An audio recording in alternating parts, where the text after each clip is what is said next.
ये सृष्टि की रचना बहुत ही विचित्र है और इसमें मानव का जीवन बड़ा संघर्षमय और बड़े काम का है, क्योंकि यही मनुष्य आगे चल कर के सबसे बड़ा कारसाज है।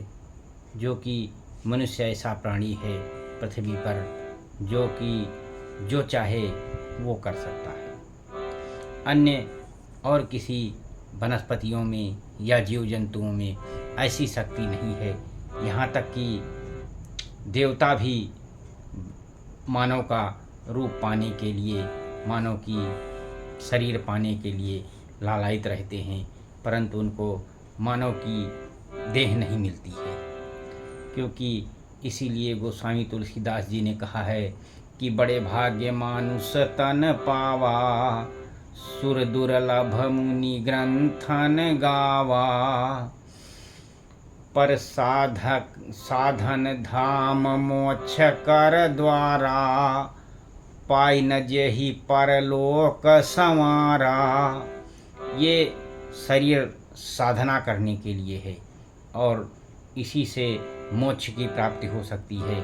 इसीलिए मनुष्य का जीवन बहुत ही अमूल्य है।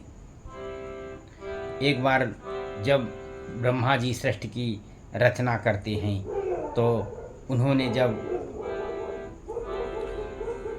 रचना की, सृष्टि की, तो ब्रह्मा जी ने प्रथम में अंध, तामिश्र और महामोह तम इस पंचपर्वा अविद्या को रचा।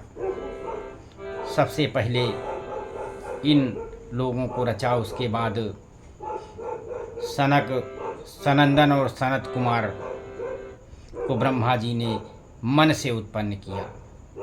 इन्होंने क्रिया को त्याग वीर को ऊर्ध्व में चढ़ा लिया, जिससे नैष्टिक ब्रह्मचारी हो गए। तब ब्रह्मा जी ने क्रोध को रोकने का उपाय किया और परंतु बुद्धि से रोकने पे भी वह क्रोध उनके भ्रकुटी के मध्य में नील लोहित वर्ण वाला बाल स्वरूप उत्पन्न हुआ। उस समय देवताओं के पूर्वज महादेव जी ने रुदन करके कहा कि हे विधाता, मेरा नामकरण करो और मेरे रचने का स्थान बताओ। ब्रह्मा जी ने कहा कि तुम बालक के समान रोए, इससे प्रजा तुम्हें रुद्र कहेगी। हृदय, इंद्रियां, प्राण, आकाश, वायु, अग्नि, जल, पृथ्वी, सूर्य, चंद्रमा, तप, ये 11 स्थान तुम्हारे निवास वाले होंगे। परंतु मन, महिषन और महान शिव, ऋतु, ध्वज, उग्रेता, भवकाल, वामदेव, ये धृतव्रत, ये 11 तुम्हारे नाम हैं। हे रुद्र, घ्री, वृत्ति, उषाना, उमा और नियत, सर्पी, इला, अंबिका, इरावती, सुधा, दीक्षा, नियत, रुद्राणी तुम्हारी स्त्रियां हैं। अपनी स्त्रियों सहित प्रजा को रचो। तब शिव जी ने अपनी आकृत और स्वभाव के समान भयंकर प्रजा रची।